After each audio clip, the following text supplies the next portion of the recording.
Shalom everybody and welcome. Daniel from Ancient Biblical Oils and Ancient Biblical Healing. Super excited to be with you guys today. Always excited to speak about the great King. Okay, I must admit, along with the excitement, there's sadness, there's fear, there's excitement, all sorts of different emotions. Why? We are living in a time like never before. People do not realize what time we are living in. Okay, now before we get into the whole thing, we just want to make a quick prayer so that the King may guide my words. Okay, Adonai, Yehovah Elohim, please, I ask my Father, may you guide my words. May I honor you, may I not dishonor you. May you speak truth through me. The honor may be brought to your name and to your word. May all that is holy and good from you be established. May all that is evil be trodden down and destroyed. May everything it is that I speak today that is of you be upheld and bear fruit. May everything I speak of that is not of you, may it go over people's heads. All this I ask in the mighty name of Yehovah Elohim Yeshua Melech Olam. Amen. All right. So, we don't understand where it is that we are, okay? Exciting times. I believe the Messiah is returning soon. From a worldly perspective, everything has become or is becoming daily undefinable, right? No one knows what a woman is. No one knows what a man is, right? Now we're walking into this age of AI, right? And with AI, more things that we thought we could rely on are no longer reliable, right? Reality collapse is upon us. What do I mean? In that world, right? So someone just has 3 seconds of your voice and they can use a machine with that 3 seconds of your voice and converse with your loved one and ask your loved one for whatever intimate information it is that they want. And you, being the loved one on the other side of the phone or whatever the case may be, will have no way of knowing whether that voice is actually your loved one or not. It's 100% the same, right? As in the voice.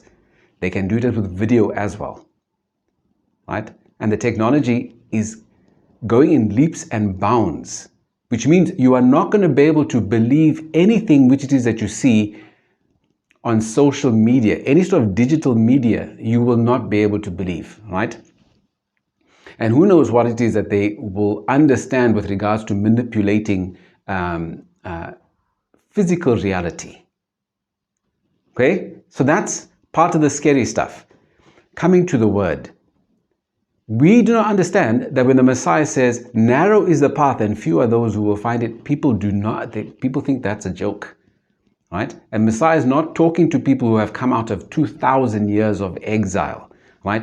Through Christianity, who don't even understand the language. He's speaking to men who it is that have not engaged with Christianity, not engaged with whatever false doctrines and belief.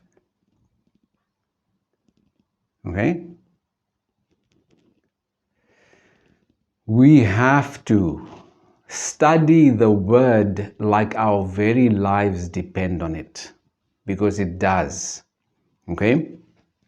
Now, why am I speaking about in the last couple of days, speaking about this idea of Kabbalah, right? Why? Because Deuteronomy 29 verse 29 says, the secret things belong to Jehovah, but the things that are revealed belong to us and our children forever, so that we may keep the words of the Torah, that we may do the words of the Torah, right? What is the Torah? The covenant document, right? The terms and the conditions of our marriage to the great King. So if you are unfaithful to the marriage contract, that's called sin.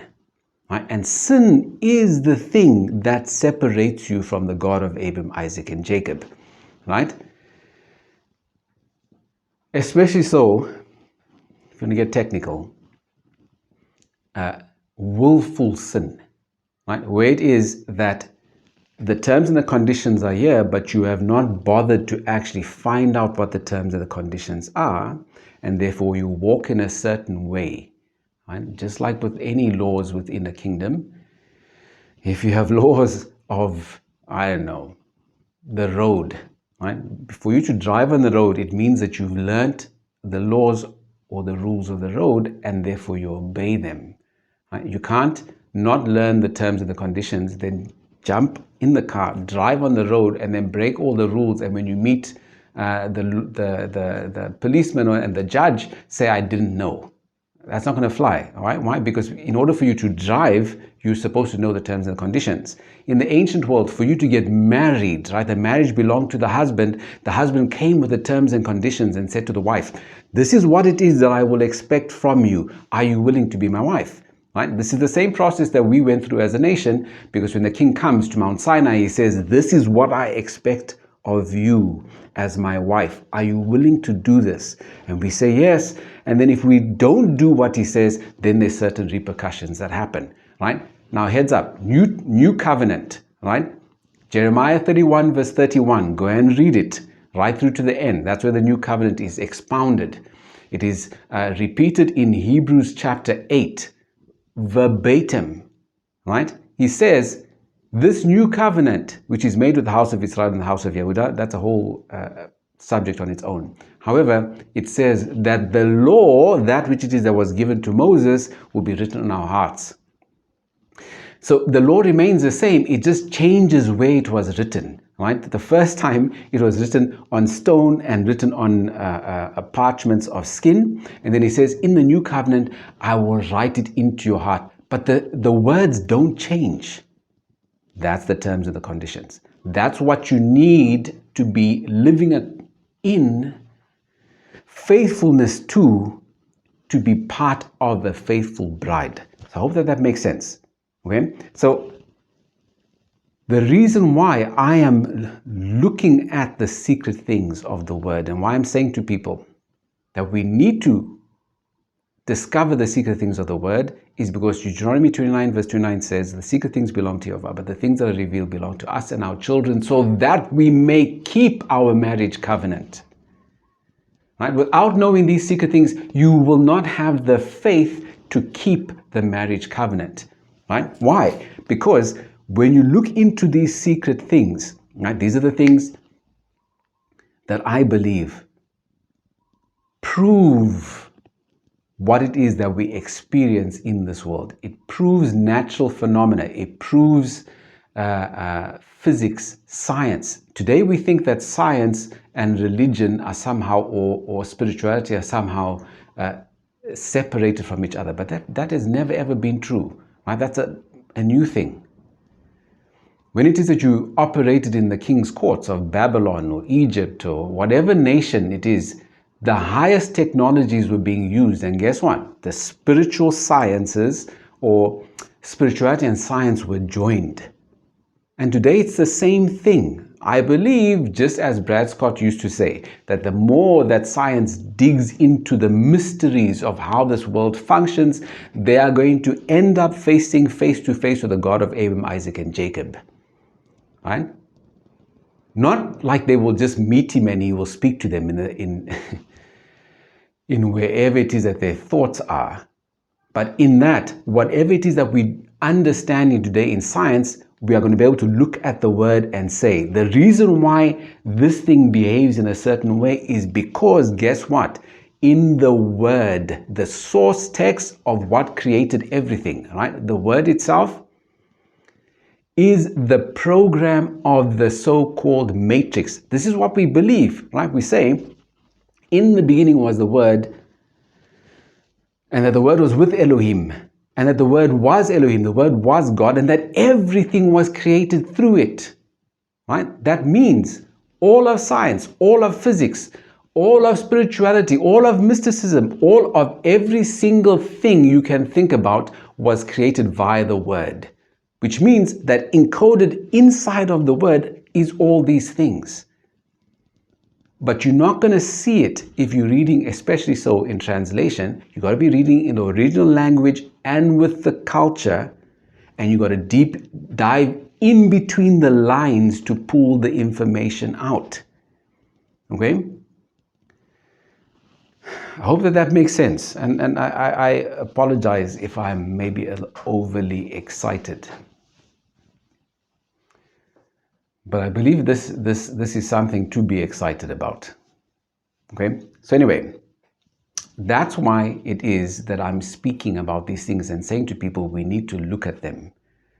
Because when we see that quantum physics is proved out of the word, we're then able to say, wow, Jehovah truly is the creator of all things. Why? Because modern science has found this amazing mystery out. But guess what? It's been sitting in the word from 3,500 years ago, or whatever the case may be.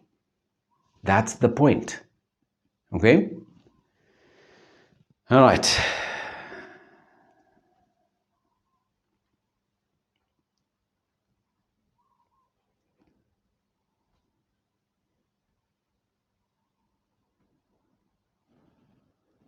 It is this faith, once it is that we're able to understand these things, it is this faith that is going to empower us to stand and overcome what is coming. Right? Mankind is developing a digital God,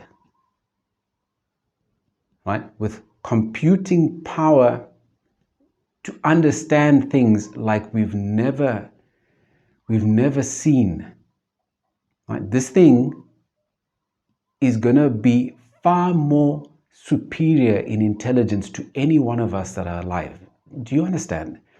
When you create something which it is that is far more superior to you in intelligence, that becomes the ultimate thing, the alpha. That becomes the thing which rules all things.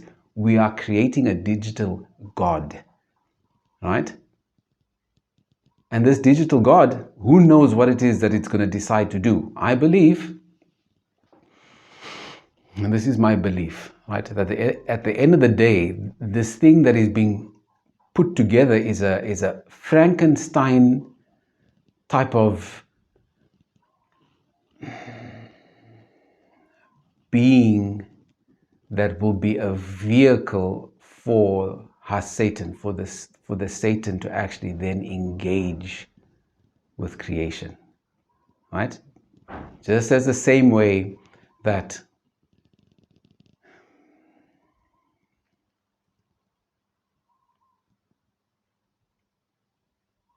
you engage with creation and truly become the God of this world.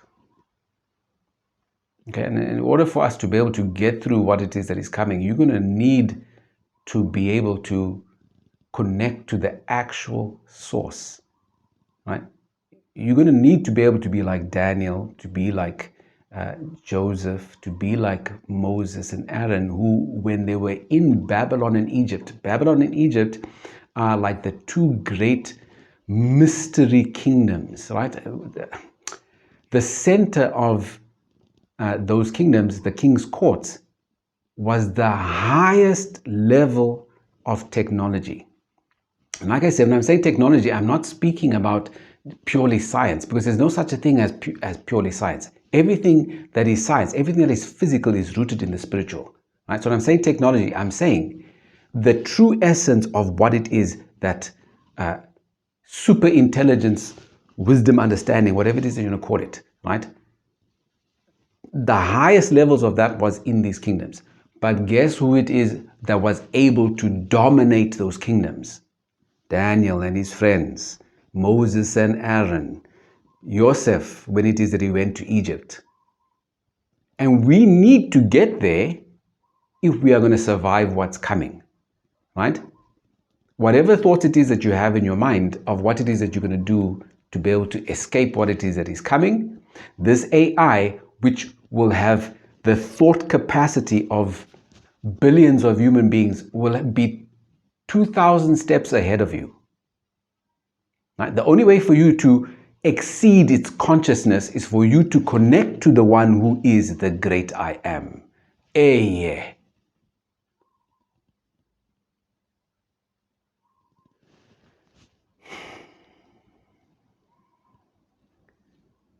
This is the reason why I am speaking what it is that I'm speaking. I didn't want this to be too long, because if it's too long, then people will probably like look at whatever 13 minutes or 20 minutes or an hour and then say, I don't have the ability to actually pay attention, and then not watch and actually understand what's being said. Okay, so I think that was the first point that I wanted to get across.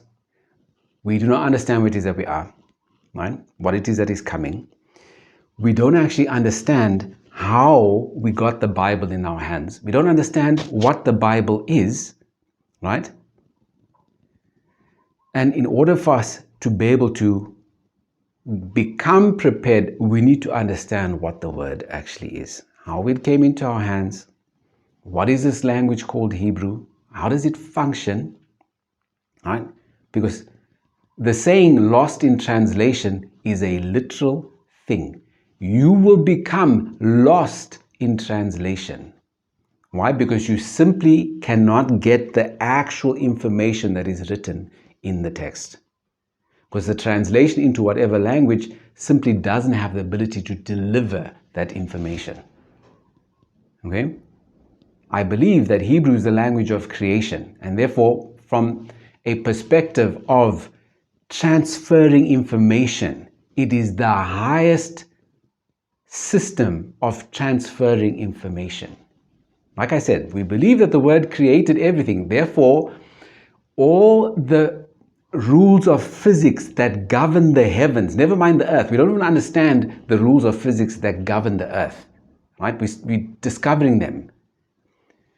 The rules of physics that govern the heavens are within the word, if the word is the source code, right? The thing which actually created everything. Therefore, every single thing that happens, right, is part of the code. Otherwise, it can't exist.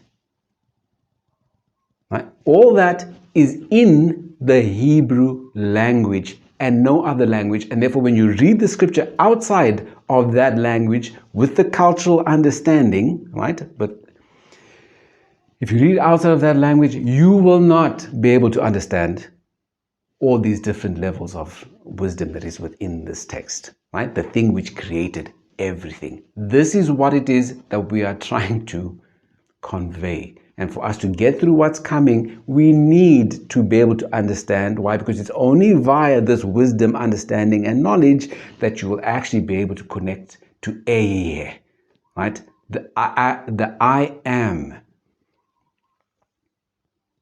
which is the true definition of what it is that everyone is using all these different terms in English, of quantum consciousness, the super consciousness, whatever it is you want to call it, right? As in call it, as in they use these terms of these languages which have no ability to be able to actually describe what it is, because the Hebrew language is the language of creation which gives the full description. Yehovah.